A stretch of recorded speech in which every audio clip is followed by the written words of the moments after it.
Well, hello, everyone. Welcome to another episode of Into the Pit. I am your host, Coyote, and I have here the wonderful Miss Kristen Luman. How are you, Kristen? Very good. Thank you very much for having me. Oh, appreciate you being here. A lot of you know that Mustafa Gadlori and I are friends, and he invited us out to help with an investigation and an event in Mineral Wells, Texas. Mm-hmm. And so Kristen got to come along on this one. Yes. And very exciting. I haven't been on a lot of events, so I'm happy to do this one. And because of COVID, unfortunately, right. A lot of things were canceled. So we're happy to be out here now. Well, we are going to kind of do a little abbreviated talk about what we did last night and we're a little bit of guess what we're going to do tonight. Mm-hmm. And we're going to invite her back on the show so we get to know her personally. So we're in Mineral Wells, Texas, as I said. We were at the Beach Army Hospital, and which is actually right down the street from where we're staying. Yeah, very close. So it was basically where they trained people to fly helicopters. Of course, they said it's a hospital. They've got bunkers there. They got the mess hall, the whole 9 yards. But surgical rooms. Exactly. Families lived there. It was created especially for Vietnam. And if you're a helicopter pilot that was going to go out to Vietnam, that was the place that you trained. So any helicopter pilot that went to Vietnam trained there. Well, I know when we went to it was like the front part of the building. We had that experience where I had said, hey, because I'm in a wheelchair, and I'm saying, hey, can you help me and help push my wheelchair? My wife hears what sounds like a wheelchair down the hallway, and then my chair actually got pushed. Which I think is so amazing. That was helpful. Awesome. Exactly. And I guess I should have been more thankful to them. But what happened when you took the group of people out? Well, our first experience was pretty quiet.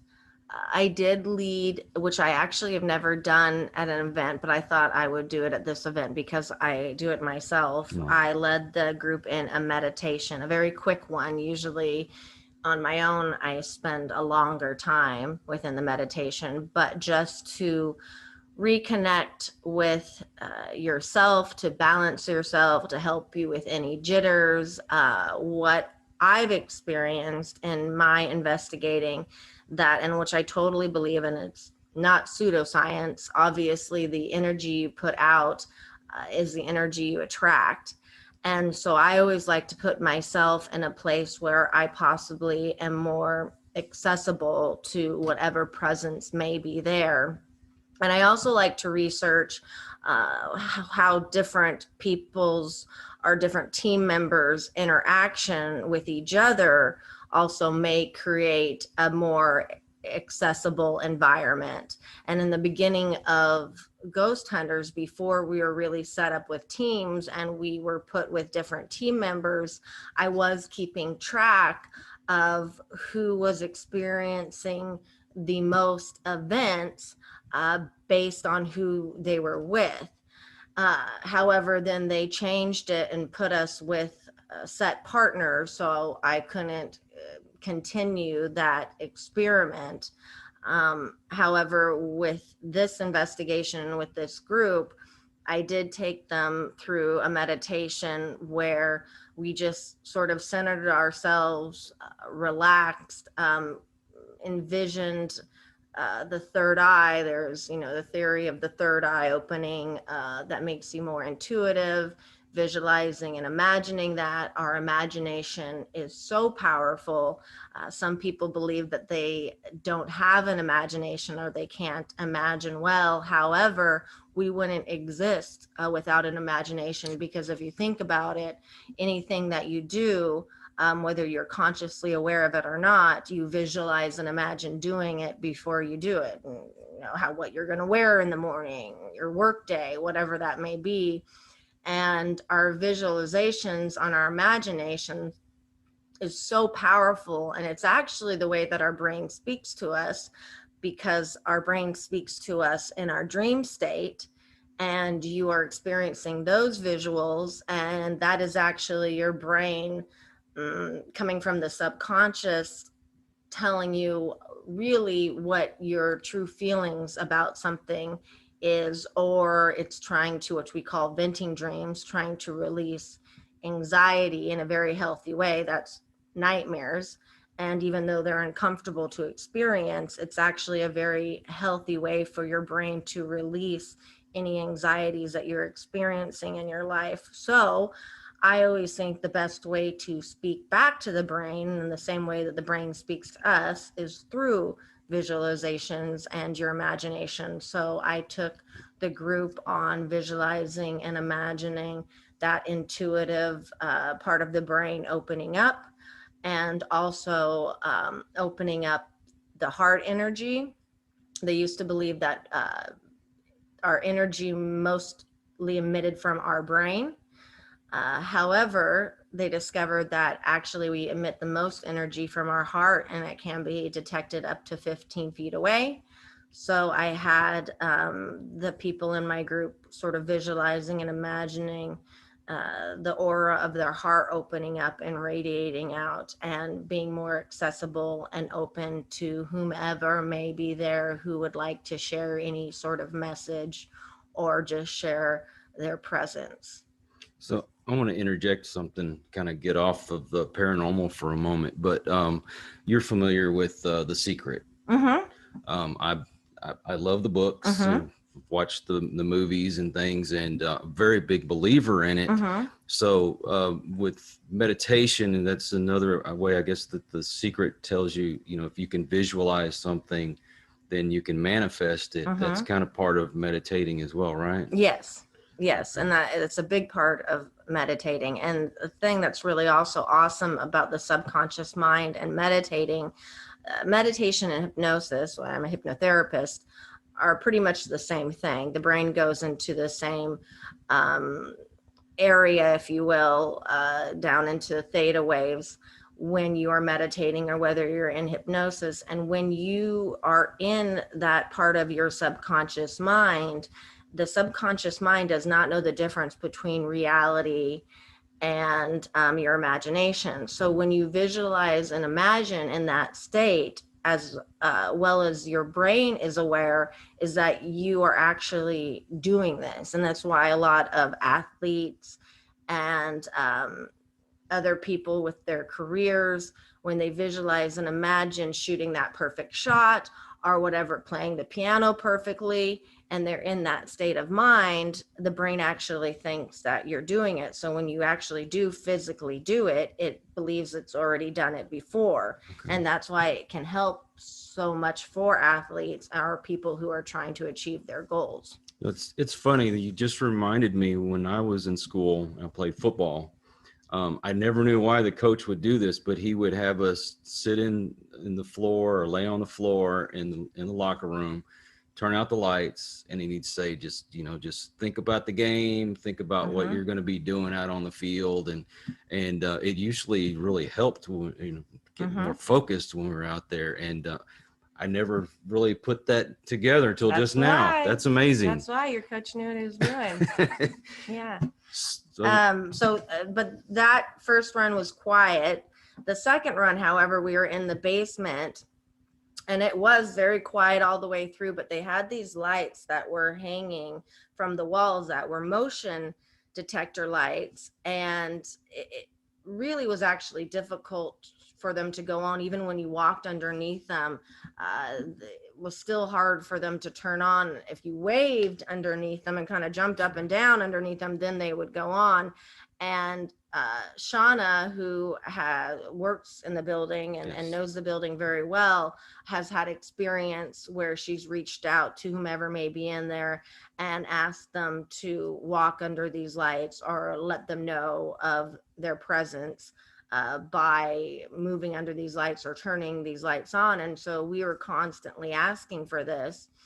And finally, though, at the end, we did the question, if you want us to go, which we never do until the end of the investigation, because if you get the answer that whomever there wants you to go, you need to be respectful of that and leave. So I never asked that question until we are about to leave. And we asked the question, if you would like us to leave, can you turn on the lights or move underneath the lights? And sure enough, they all lit up. So that was our answer. And of course, you want to stay because now something may be there with you, but you have to be respectful. And so, but we were down there for a good hour, and those lights never came on until we asked that question. Wow. We only had the one experience down there. Of course, there was a lot of other noises and other things going on, and we did capture a lot of good stuff on the digital recorder. But I know y'all had some good experiences. Mustafa had some pretty good ones. What did you kind of have everything that you expected happen, or? Yes, because even in talking with Shauna, the place didn't seem to, the stories that she told, it didn't seem like it had a lot of activity, or there were a lot of stories to be told of what people experienced there. Now, possibly I didn't hear all of them. Right. But there were just a few that they predominantly spoke about, and a lot of those few stories we did experience. Right. So we did experience what those who have gone before us had seen as well. So that was really happy, because whenever you take a group out, this is life, and really oftentimes in investigations it is very quiet, but there is still that want when you take a group of people out for them to experience something, and then you do kind of feel bad if they don't, like it's your fault or something of that nature. And so it was really nice to have the end. I was like, thank you, when the lights went on, because, you want everyone that you're bringing out to be happy and have that exciting moment. For sure. Well, I can't tell you the last few investigations that we had been on before we came to Mineral Wells. It was kind of disappointing, nothing really happening. And even though you've experienced something in the past, when you've had those investigations where nothing happened, you almost question, is this even really ever happened? And then you have stuff that happened last night, and like, oh yeah, this stuff's real. yeah, exactly. So it helps to confirm it. Now, I have a little bit more of an advantage for tonight, because I got to investigate the hospital, the old Nazareth Hospital, with Mustafa about a month ago. And so this is a new experience for you. Yes. There is a few spots in there I can say seem to be pretty active. Okay. So we can't really talk a whole lot about it right now, but I don't think you'll be disappointed. Good.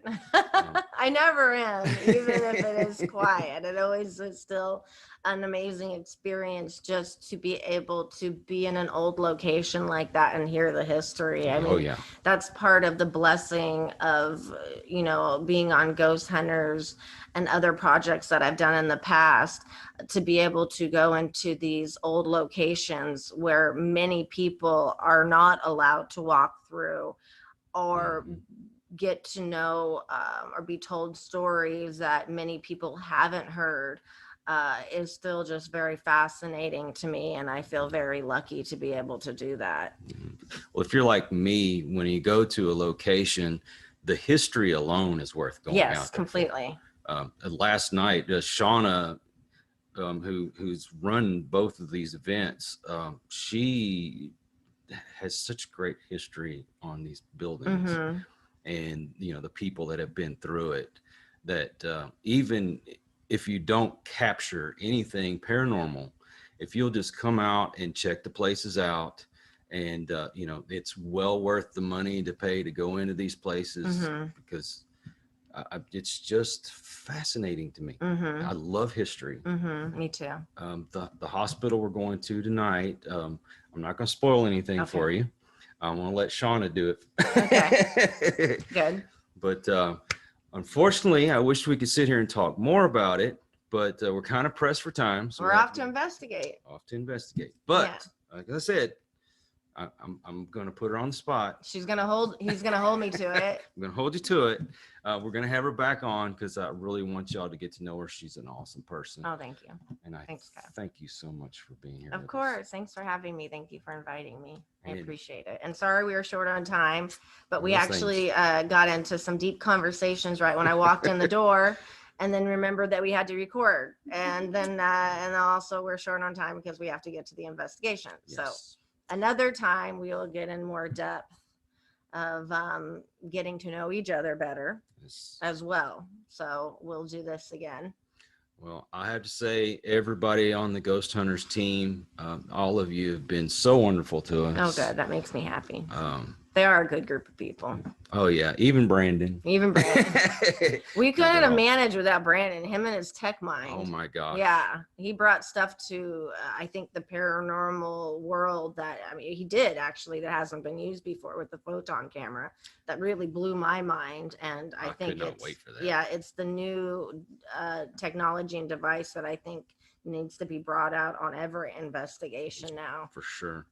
It was just awesome, the stuff that we caught on that camera. And like I've said before, everything that we caught on that camera was different than what we caught before. And so to me, that just opens up a whole new can of worms and more questions.